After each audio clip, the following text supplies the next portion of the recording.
Siinä selitetään, että tässä on esihistorialliselta ajalta japanilainen kivikautinen vene. Niitä on löytynyt aika vähän ja ne on jostain syystä kaikki löytynyt aivan rantavedestä. Ja se on historioitsijoita on mietityttänyt kovasti, että miten niillä ei ole koskaan, niitä ei ole haaksirikkoutunut tuonne kauemmaksi merelle, vaan on kaikki nämä kivikautiset veneet on aivan siinä rantahiekalla.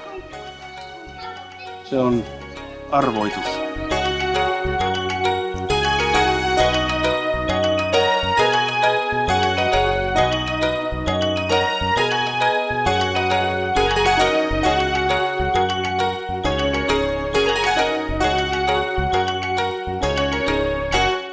Japanin metkujen 7. osan kunniaksi kerron, että seiska on japaniksi shichi, paitsi niin sitä voidaan myös kutsua nimellä nanatsu tai jollakin muulla nimellä, riippuen siitä lasketaanko sotalaivoja vai tyhjiä tontteja vai kravatteja. Piirrettynä muistuttaa Japanin seiska kanjimerkki älyttömän paljon pientä tekstaus T-kirjainta. Ja pieni tekstaus T-kirjain muistuttaa lähes yhtä paljon Japanin seiskaa. Niin monipuolisia ovat Japanin metkut.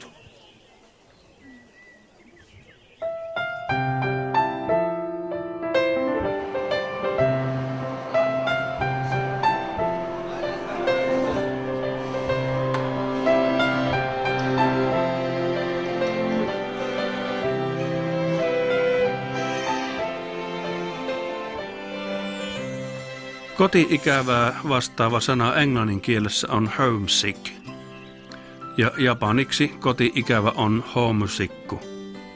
Hirveästi ovat onkineet kieleensä Japanin elätit englannin sanoja syystä, jota ei ihminen tunne.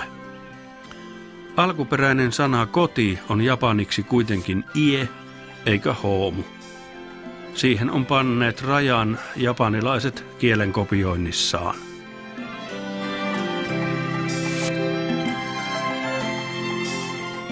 Matsumura on vissiin niiden nimi, mutta kun en tiedä mitä se tarkoittaa, niin en uskalla mennä tuonne päin.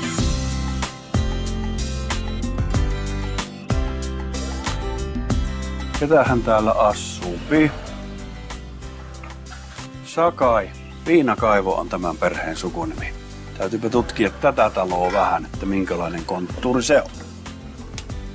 Tuohan nyt voisi olla se viinakaivo, mutta se kyllä on lähde. Tämmönen lähde on yleensä temppeleissä ja siinä huuhdotaan kädet ja sitten huuhdotaan suu. Ja eteisessä riisutaan kengät. Emäntä kääntää ne kokat menosuuntaan, jos minä unohtaisin, jos tulee hyvinkin kuumat paikat ja pitää lähteä äkkiä. Sisällä käytetään tossuja, mutta näillä tossuilla ei mennä vessaan. Vessaan on omat tossut.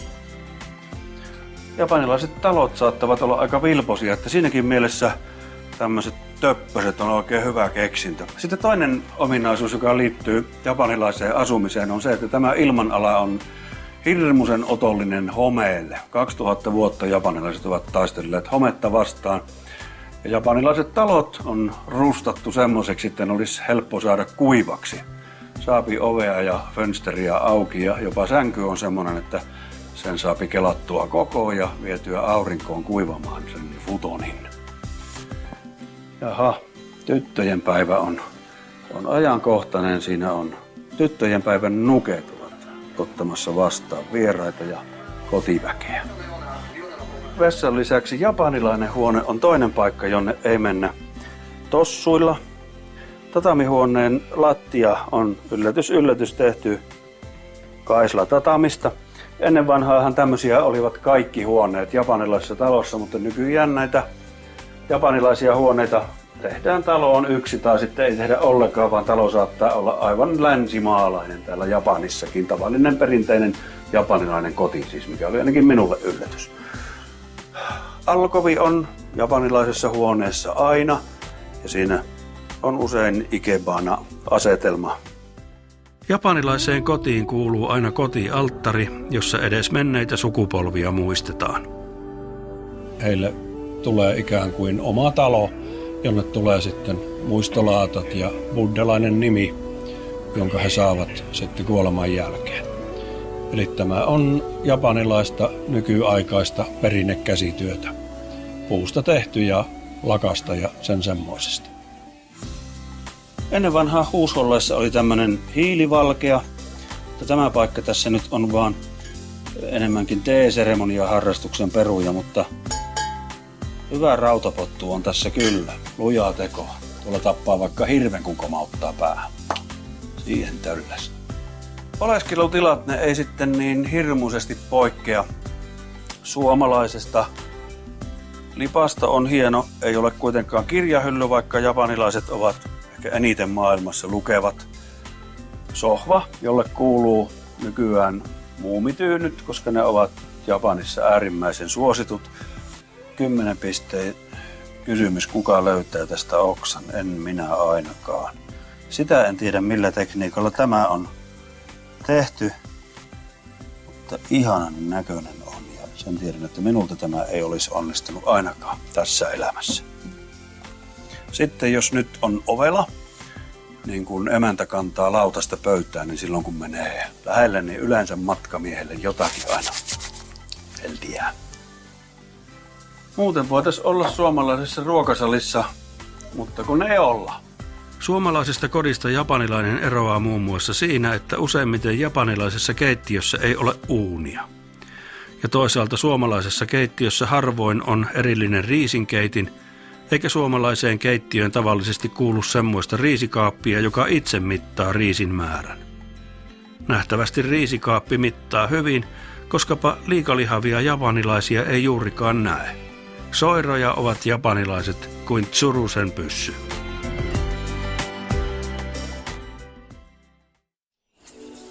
Vaikka maalaiskoti saattaa Japanissa olla hyvinkin iso, kaupunkiasunnot ovat usein pieniä kuin bonsai. Oma talo on japanilaisen unelma, kuten suomalaisenkin. Puutarha täytyy olla, vaikka pienikin.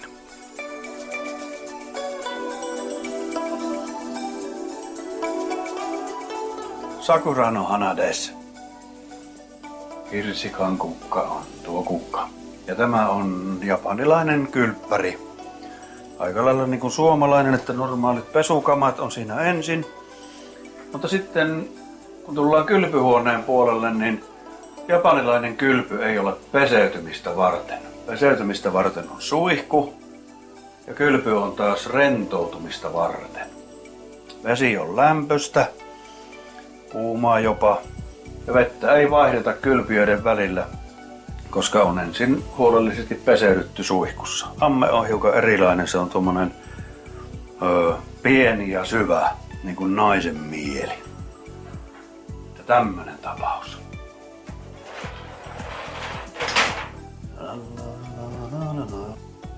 Onpa synkän näköinen sarvijaakko tuossa vanhassa leijassa. Täällä yläkerrassa sijaitsee niin vähän yläkerta, jossa on muun muassa makuuhuone, jossa nyt touhuillaan koko lailla samoja asioita kuin Suomessakin makuuhuoneessa. Mutta tiedättekö mikä on kotatsupöytä?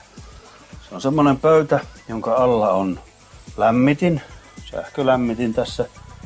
Olohuoneessa on tämä pöytä matala. Rattosampi istua ja täytellä vaikka sudokuristikoita, kun hohkaa sähkökissa lämpöä. Liukuovien ohella japanilaisessa asunnossa on ikkunoja, joista voi katsella ulos silmien avulla. Japanissa tapahtuukin ulkona monenlaista aivan päivittäin. Tässä muutamia esimerkkejä siitä, mitä kaikkea voi nähdä siellähän.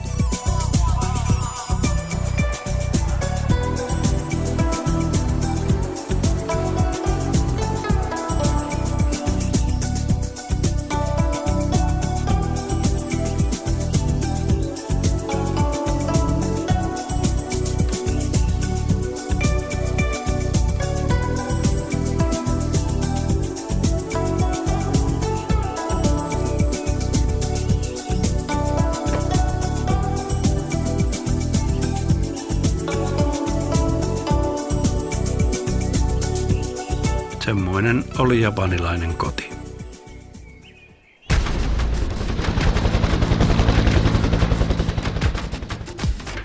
Alati kohtelias japanilainen kertoo, milloin rakentaminen alkaa ja loppuu ja pyytää anteeksi sitä, että siitä on muille häiriötä.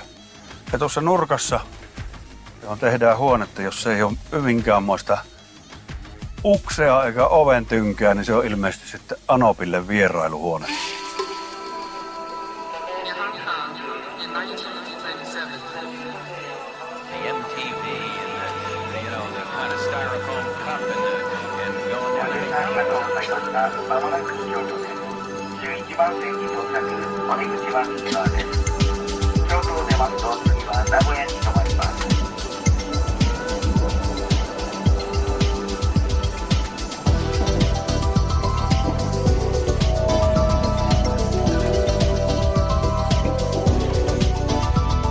Sana robotti on tunnetun kirjailijan Karel Čapekin veljen keksimä.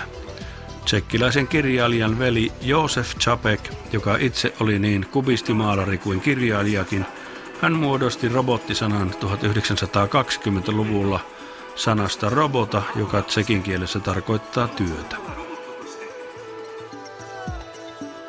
Honda on kehitellyt käveleviä robotteja 1980-luvulta alkaen. Ei ole pikkujuttu, että robotti osaa juosta tai kiivetä portaita. Siitä on hyötyä esim. Jos hampuusit ja lättähatut ajavat robottia takaa vaikkapa Eduskuntatalon edessä tai Tokion metrossa. Hondan robottikokeiluissa Asimo astui kuvioihin 2000-luvun alussa. Siitä tehtiin pieni, jotta sen katsekontakti olisi istuvan ihmisen silmän korkeudella ja jotta se erilaisissa konttoritöissä olisi sopivan korkuinen. Jos Asimo olisi esimerkiksi 12 metriä pitkä ja painaisi 19 tonnia, se olisi hirmu hankala konttorissa, pelottaisi konttoristit kuralle ja särkisi kaikki paikat ennätysajassa. Nykyisellään se on hauska vipeltäjä, joka kiehtoo esimerkiksi lapsia ja lapsellisia tai siis tieteestä kiinnostuneita hyvin viisaita ihmisiä television työskentelyn piirin taholla. Hieno sähköheppu on hän.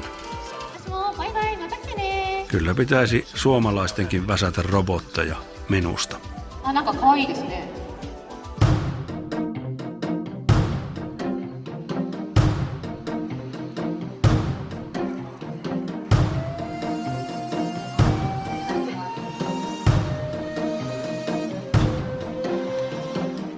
Neljä sekuntia kestäisi Helsingissä, kun tää olisi täynnä grafitia. Osakassa on vissiin erilaiset nuoret. Olen erilainen nuori, asun Osakassa.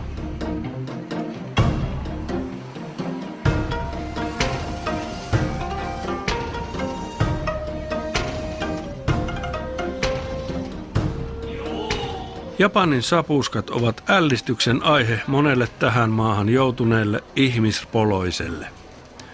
Tavattoman monimutkikasta on joidenkin ruokien valmistus täällä.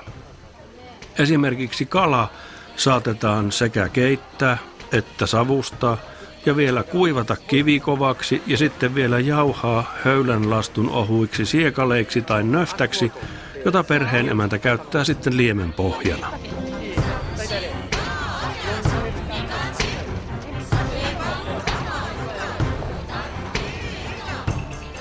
Eräs ruoka-aine on merilevä. Koitapas saada kauhajokelainen rekkakuski syömään näitä sen sijaan, että hän tilaisi lihapiirakan. Tulee nyrkki ohtaa niinä aikoina, kun alat sellaista hänelle esittää.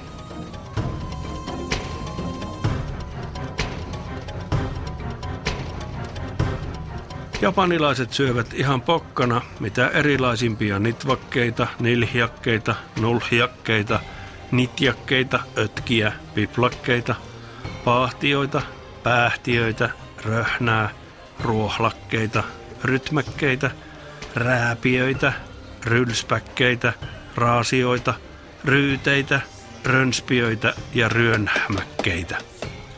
Kauheaa on se normaalien mielestä.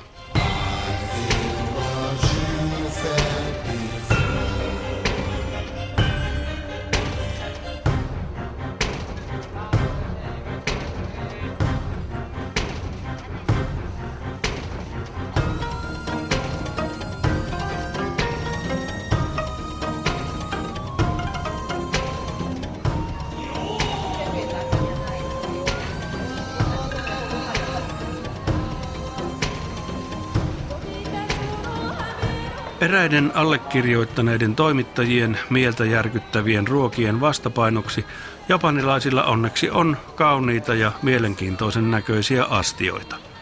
Kelpaa niitä katsella sen.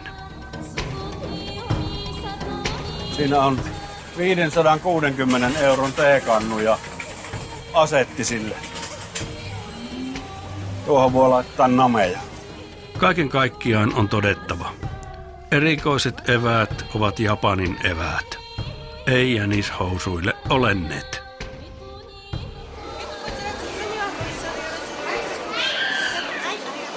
Hyvä.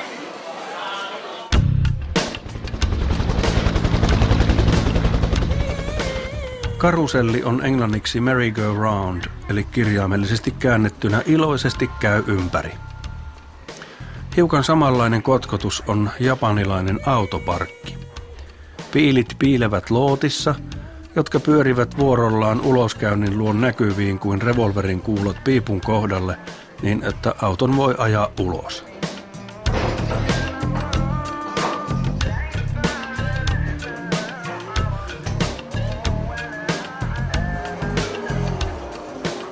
Tässä taas on häkkyräversio parkinnasta autohissi. Ei hullumpi parkkitapa tämäkään. Vielä kun olisi rakennuksella korkeutta yhtä paljon kuin Tokio-tornilla, eli 333 metriä, niin siihenpä sopisi hyrysysy poikineen. Uskomatonta muuten, että Eiffeltornin kopio löytyy Tokiosta, mutta siinä missä Eiffeltornin korkeus on 320 metriä, niin Tokio-torni on 333. Se on noin 2 kertaa korkeampi kuin näsinneula. Hävytöntä on mitätöiden näsinneula tuolla tavoin. Mutta pysäköintiin.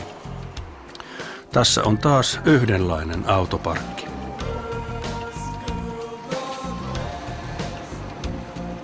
Näistä jo funtsasinkin, että jos on 30 miljoonaa ihmistä Uudenmaan kokoisella alueella suunnilleen, niin miten ne parkkeeraa autonsa, mutta selvishän tuo sekin. Ovelasti parkkeeraavat. Ja kun ollaan maassa, jossa valmistetaan kaksipyöräisiä, niin toki täällä täytyy pyöräparkkejakin olla. Vissiin on polkupyörille ja mopoille kans maksullinen parkki.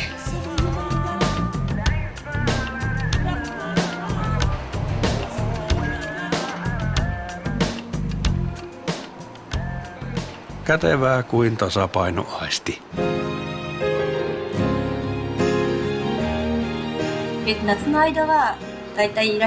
Mikä japanilaisia houkuttelee Suomeen? Utelin sitä japanilaiselta matkatoimistovirkailijalta, jolla on yli 30 vuoden kokemus maanmiestensä Suomen matkojen järjestämisessä. Kuten arvata saattaa, japanilaisia kiskoo Suomeen etenkin luonto. Tiettävästi on jonkin perinteen mukaan edullista nähdä revontulet ainakin kerran elämässään, ja niinpä monet japanilaiset matkaavat Suomeen niitä katsomaan, etenkin talvella ja syksyllä. Mutta uusiakin syitä Suomeen tuloon on. Nykyään nimenomaan japanilaiset naiset ja etenkin nuoret japanilaiset naiset kampeavat Suomeen entistä enemmän, ja syy on suomalaisesta aika yllättävä. Naiset tulevat tänne ostoksille. Suomalainen muotoilu houkuttelee japanilaisia naisia ja niinpä heitä rahtautuu tänne mööpelikaupoille. Mitäpäs siihen muuta sanot kuin että tervetuloa. Irashaimase.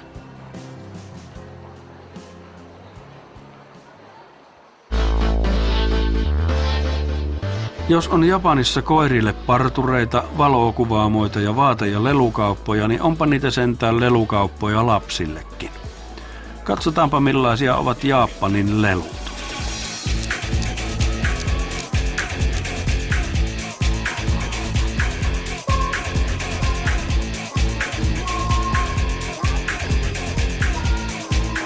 Kovasti vaikuttaa siltä, että Japanissa nämä lasten lelut ovat kaikki tämmöisiä rekisteröityjä tavaramerkkiä ja audiovisuaalisia tuotteita, joiden kolmiulotteiset versiot ovat sitten lasten leluja. Onkohan maailmassa 10 vuoden perästä yhtään lelua, joka ei olisi kopio jonkun TV-sarjan hahmosta? Kauheita, jos meikäläisestäkin tehtäisiin joskus näköislelu, luonnollista kokoa. Siihen kun kompastuisi olohuoneessa yöllä pissille mennessä, niin slaakin saisi. Jösses, mikäs piru tuoli? Kauhea muoviäijä. Hyi.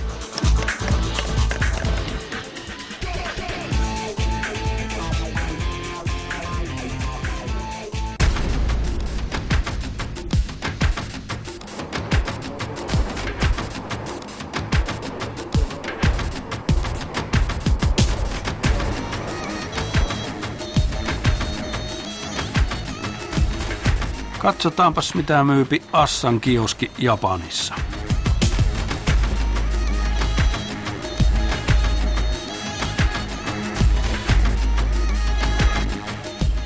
Xylitol, suomalainen keksintö, on levinnyt Japaniin kuin alakulo, ei kun siis kulovalkea.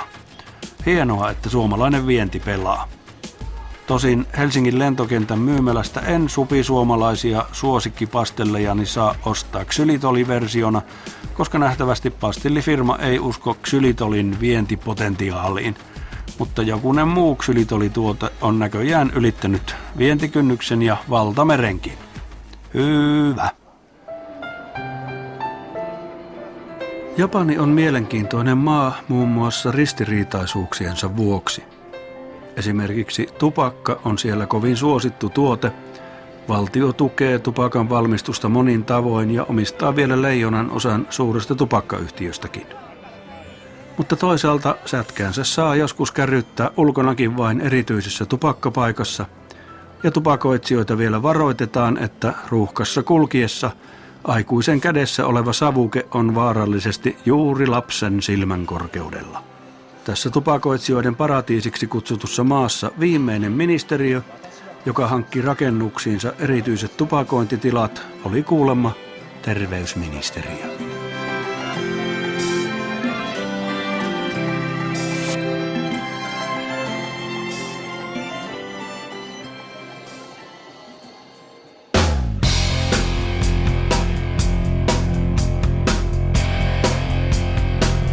Tässäpä hiukan esimakua ensi jaksosta. Tämmöistä näjemme viikon perästä.